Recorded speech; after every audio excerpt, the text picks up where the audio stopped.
سڵاوڕێز بۆەوە بینەرانی خۆشەویستی تەلەڤیزیۆنی کۆمەڵە بە یارمەتی هاوڕێیانی هاوکار ماتومەتەوە خزمەتان بۆ پێشکەشکردنی گەشتی هەواڵەکانی ئەمڕۆی یەکشەممە سەرەتا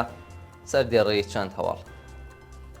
دەربڕینی شایی لەلایەن خەڵکی سەقزەوە بە بۆنەی کوژرانی حەسەن نەسڕوڵڵا چوونە کۆمای گەنجێکی خەڵکی سنا لە هێرشی سەلەفیەکانی ئەو شارە دەست بەسەرکرانی دوو ڕۆژنامە نووسی کورد لە سنووری نێوان ڕۆژهەڵات و باکووری کوردستان کۆبوونەوەی خانەنشینکراوانی وەزارەتی نەوت لە تاران درێژەی ناڕەزایەتی کرێکارانی پەیمانیی مخابرات لە تەورێز کۆبوونەوەی کرێکارانی ڕێگەی یاسن لە زاهیدان مانگرتنی کرێکارانی شرکەتی ماتکوژ لە پارێزگای هۆرمۆزگان و پاڵپشتی سەندیکا کرێکاریەکانی ئیتالیا لە شەریفە محەممەدی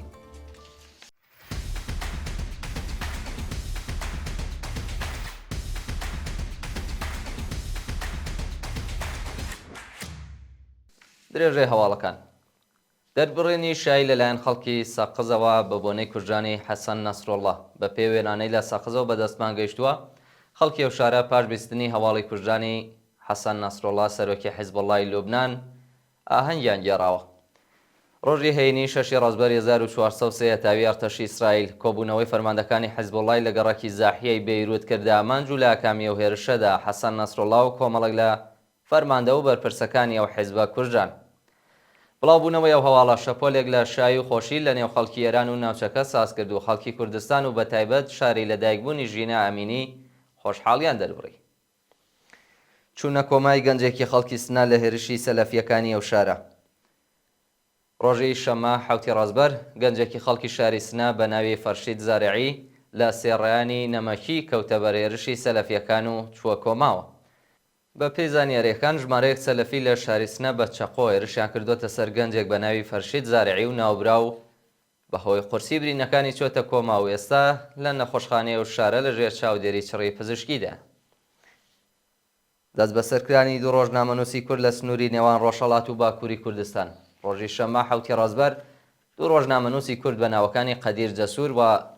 ڕەوشەن تەقوا لە سنووری نێوان شاریوان و ڕۆژهەڵاتی کوردستان لەلایەن هێزە تورکیاوە دەست بەسەر کرا بە پێی راپۆرتەکان قەدیر جەسوور و ڕەوشەن تەقوا لە سنووری نێوان تورکیا و ئێران سەرقاڵی ئامادەکردنی راپۆرت بوون کە لەلایەن هێزە تورکیاوە بە بیانۆی بەزاندنی سنووری ئەمنی ناوچەکە دەست بەسەر ئۆتۆمبیل و کەلوپەلەکانیان داگیراوە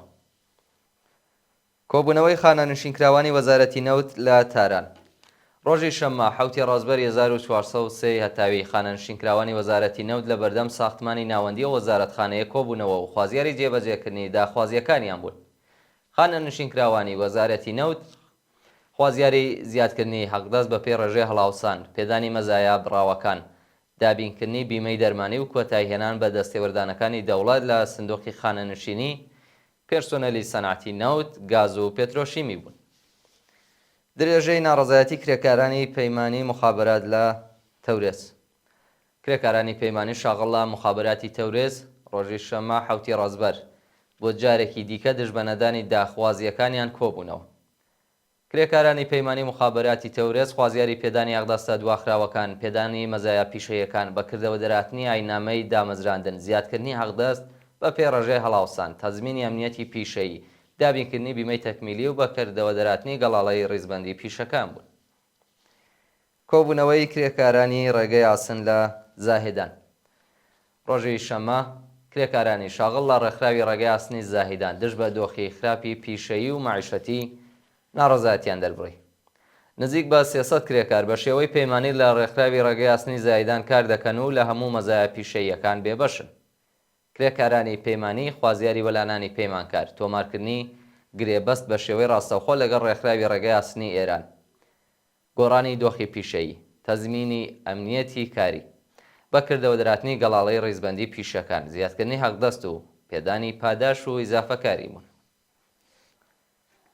مانگرتنی کرێکارانی شرکەتی ماتکوژ لە پارێزگای هۆرمۆزگان ڕۆژی یەکشەممە شتی ڕازبەر کۆمەڵێک لە کرێکارانی کۆمپانیای ماتکوژ لە پارێزگای هۆرمۆزگان لە ناڕەزایەتی بە کەمی حەقدەستمانیان گرت